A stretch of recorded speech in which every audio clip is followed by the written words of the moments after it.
Lepas tu jikalau saya bertanggungjawab terhadap satu-satu isu atau krisis, saya tak akan lari.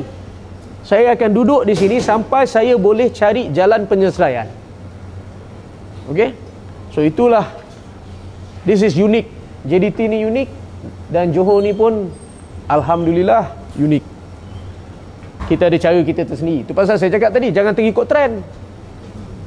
Jangan cepat sangat terikut trend. Tengok orang lain ada cara-cara mereka tersendiri. Kita kena membuat keputusan, menilaikan dengan kita punya cara tersendiri.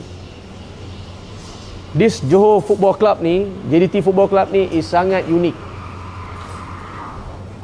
Sampai saya terima message daripada Cristiano Ronaldo. Cakap kalau Al-Nassr ada Asia Tour, dia cakap kalau main dekat Malaysia, dia tak nak main tempat lain, dia nak main kat Johor je. Mana phone?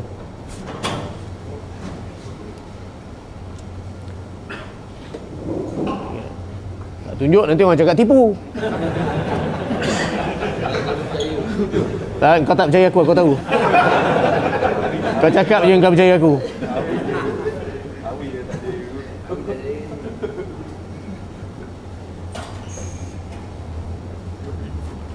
My friend, how are you? Send me your number.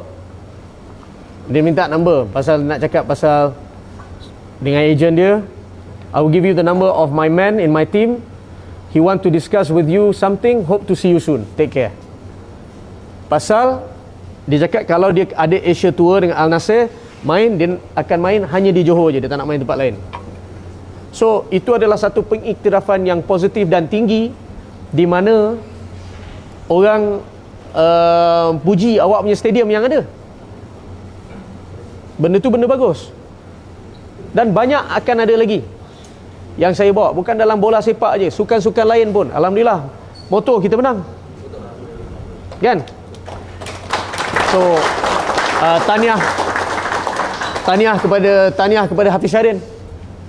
Orang semua cakap dia dah habis, orang cakap dia dah tak guna. Saya ambil dia bila tak ada orang percaya kepada dia, beri dia kepercayaan, support dia. Hari ni dia juara. Sama juga macam Farhan boxer. Selepas menang SEA Games tak silap saya, orang semua cakap dia tak boleh pergi jauh. Jadi pro boxer, jadi champion. Futsal Johor tak pernah ada futsal.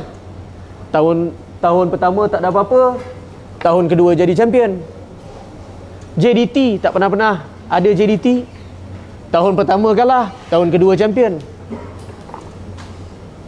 Alhamdulillah. Apa yang saya buat ni alhamdulillah ada result lah. Lain apa lagi soalan?